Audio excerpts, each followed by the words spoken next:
Stop everything right now, not in 5 minutes, not after this scroll, not after one more distraction. Now, because what I'm about to say can either wake you up or expose that you've been sleepwalking through your own life.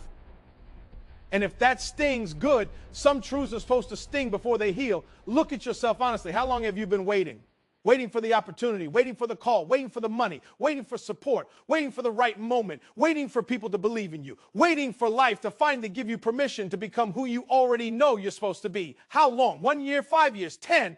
Be honest, because some of you are not stuck. You are waiting, and waiting disguised itself as patience so you wouldn't feel guilty. But patience and procrastination are not the same thing. Patience moves with purpose. Procrastination hides in comfort. And some of you have called fear timing for far too long. You keep saying, when the moment is right. No, the moment has been right. You've been wrong. Let that hit. Because there is something dangerous happening in your life right now. Your potential is aging. Your ideas are aging. Your confidence is aging. Your courage is aging. And every day you delay, the version of you that could have existed gets further away. Listen to me carefully. There is a table in your mind, a place where success sits, a place where decisions get made, a place where recognition lives, a place where you think life begins once they finally invite you. Maybe it's the industry. Maybe it's the rich circle. Maybe it's the elite room. Maybe it's the people whose approval you've been chasing since childhood. But you've been standing outside that table too long, watching, wishing, waiting, trying to look worthy, trying to sound right, trying to fit in, trying to become acceptable enough for people who were never assigned to define your worth.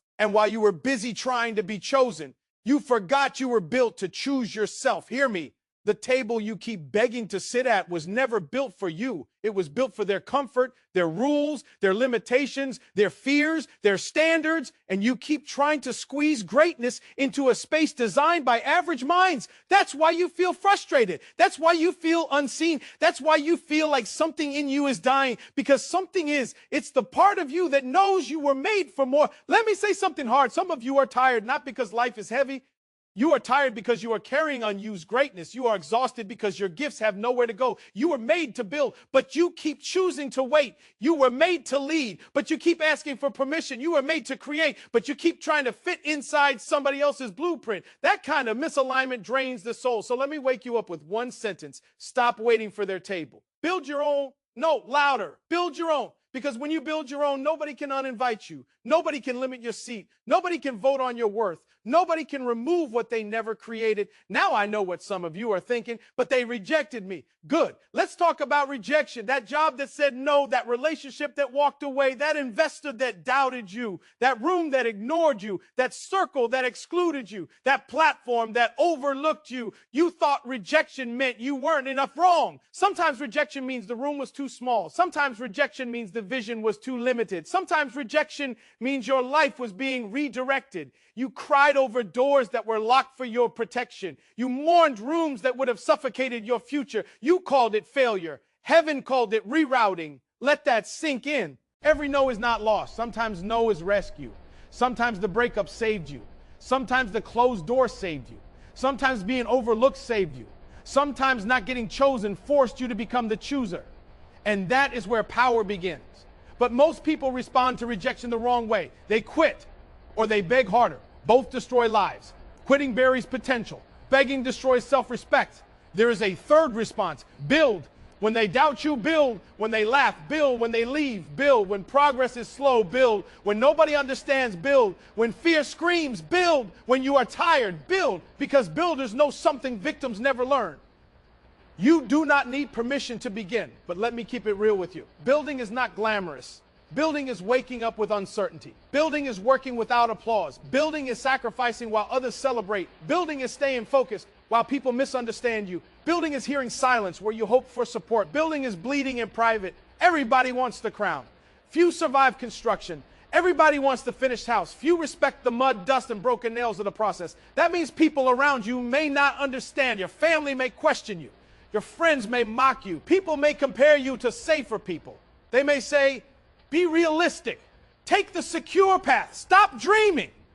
Let me translate that. Fear speaking through familiar voices. Do not let somebody else's fear narrate your future. Some people criticize what they secretly wish they had courage to attempt. And if you listen to insecure people long enough, you will inherit their limits. Protect your ears, protect your mind, protect your vision, because vision is everything. A weak vision dies in criticism. A blurry vision dies in delay. A borrowed vision dies in difficulty. You need your own vision, clear, specific, alive. Why are you here? What are you building? Who are you helping? What problem are you solving? What pain are you called to heal? What would regret look like if you never tried? When you answer those questions honestly, excuses start dying. Now hear this deeply. There are two fuels for success. The first is revenge. I'll show them. And yes, revenge can start movement. Pain can create momentum. Humiliation can wake a beast. But revenge is unstable fuel. Because once they notice you, once they clap, once they regret doubting you, the engine dies. Why? Because your mission was tied to them. Never build a life centered around people who dismissed you. The second fuel is purpose. I'm building because this matters. I'm building because people need this. I'm building because I was called. That fuel survives storms. Purpose wakes you up early. Purpose keeps you moving in silence. Purpose outlasts emotion.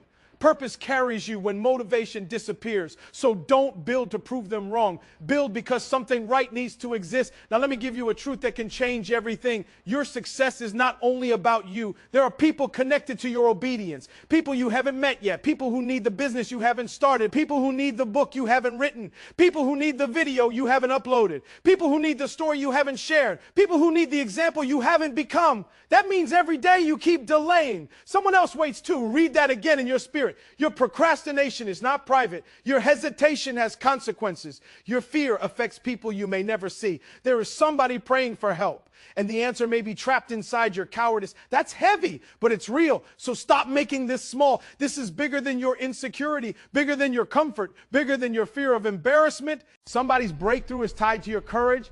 That means when you rise, others rise. When you build, others eat. When you heal, others heal. When you become free, others get permission to become free too. That is legacy. Legacy is not fame. Legacy is usefulness after you're gone. Now let me challenge you harder. You keep saying you want more, do you? Because wanting more with your mouth means nothing. Your habits expose your truth. Your discipline exposes your truth. Your consistency exposes your truth. If your daily life contradicts your dream, then your dream is fantasy. You say you want greatness, but do you wake like it? Do you study like it? Do you sacrifice like it? Do you persist like it? Do you focus like it? Or do you just admire greatness from a distance? Be honest, because admiration without action becomes self-torture. You keep watching others win while refusing to become the person who can. That pain is self-inflicted. Listen carefully. Nobody is coming. No perfect mentor, no magical rescue, no ideal conditions, no moment where fear disappears, no day where life suddenly becomes fair. That fantasy has stolen enough years. You are the help. You are the opportunity. You are the shift. You are the answer you've been waiting on. So what now? Start ugly, start scared, start small, start broke, start doubted, start tired, start unready, but start. A messy beginning beats a perfect delay, and an imperfect action beats endless planning. One hard step beats 10 years of talking. Understand this. Confidence does not come before movement. Confidence comes from surviving movement. You gain belief by doing. You gain strength by carrying weight. You gain courage by facing fear. You gain momentum by beginning. Stop asking to feel ready. Ready is earned. Now let me speak to the version of you that's almost gone quiet. The version that once dreamed big. The version that once believed. The version that used to imagine more. I know life hit you. I know people disappointed you. I know losses changed you. I know failure embarrassed you. I know time passed faster than expected. But hear me. You are not done. You are not finished. You are not disqualified. You are not too late. You are not too old. You are not too broken. You are not behind. You are one decision away from a different direction. One discipline away from momentum. One season of consistency away from respect. One courageous move away from meeting yourself again. But it requires death. The death of excuses. The death of victim thinking. The death of needing applause. The death of blaming timing. The death of waiting for permission. Some of you need to bury the weak version of yourselves tonight. Not physically, mentally, spiritually, emotionally. The version that always delays, the version that always complains, the version that wants rewards without war. Bury it and wake up the builder, wake up the warrior, wake up the disciplined version, wake up the focused version, wake up the dangerous version. Because the world does not reward hidden greatness. It rewards express greatness. And expression requires action. So here is your choice. Stay the same, stay comfortable, stay frustrated, stay full of unused talent, stay watching others live the life you keep describing. or rise, build, discipline yourself, protect your vision, move daily, refuse excuses, accept pain, embrace process, become uncommon. One day people will ask how you changed. Tell them the truth. I got tired of betraying my potential. One day they'll ask where your confidence came from. Tell them, from keeping promises to myself. One day they'll ask who gave you the opportunity. Tell them, I stopped waiting and became it. And when they ask where you got your seat, smile. Tell them, I built the whole table.